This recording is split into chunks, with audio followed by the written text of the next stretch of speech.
So we're going to begin the glossary, which is really in a way, it's a summary of the book with the key concepts presented in alphabetical order.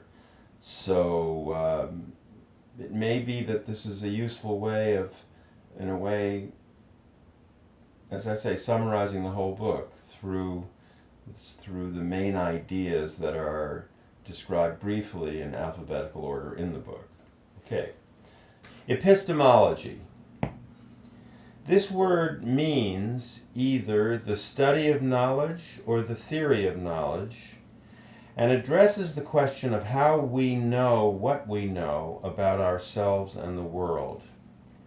This question becomes important in chapter 8, when I show how important it is that we come to know that our desire for the authentic connection of mutual recognition is real and that it exists in all others. So, epistemology as the theory of knowledge, there are many people who think that all you can know is what you can objectively touch, smell, hear, feel, whatever sense I may have left out there, the five senses, that you can't really know anything except what can be known by the senses. That's the empirical theory of knowledge. And many, many, many people believe that. They believe that your being, what I'm describing as our being, is just something that can't be known. It just could mean absolutely anything. What are you talking about when you refer to being? Presence, absence of presence, and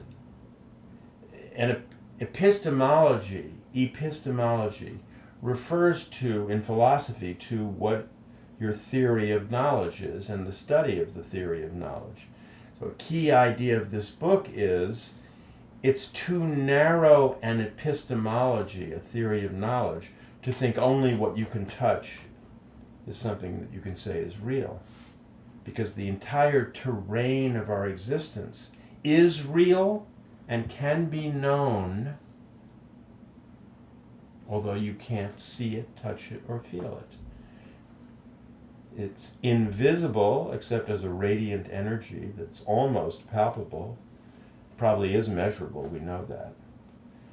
But the point is that it's, even when you measure it through scientific instruments, then you just get other squiggles on lines on paper that go up or down, and you can point to that and say, see, it's real, but actually it was real before you pointed to it, because it's real in the actual illumination of the invisible. So a key aspect of the book is that we can illuminate our existence and our being and know it and communicate it through books like this, and talk to each other about it and say it's real. And that is so important, to be able to say that our experience is real and to be able to illuminate our experience as a form of knowledge. Not just opinion, not just maybe could be and maybe not completely, who knows? No. There's a reality here that we can illuminate. We can make mistakes in our description and require correction of it, of course, all the time.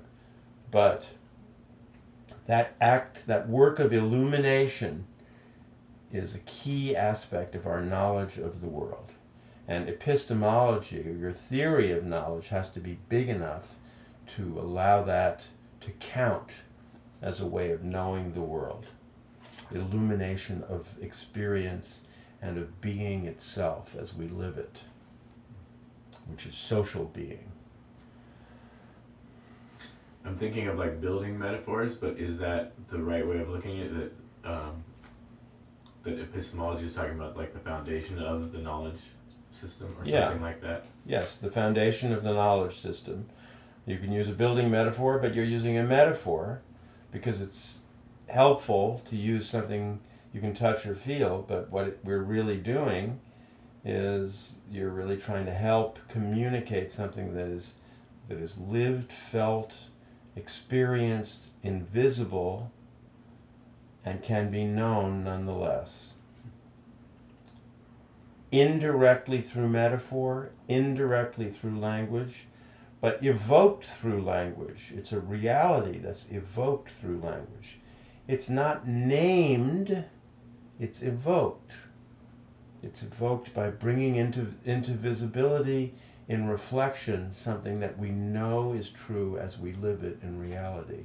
Then we can say, yes, that's true.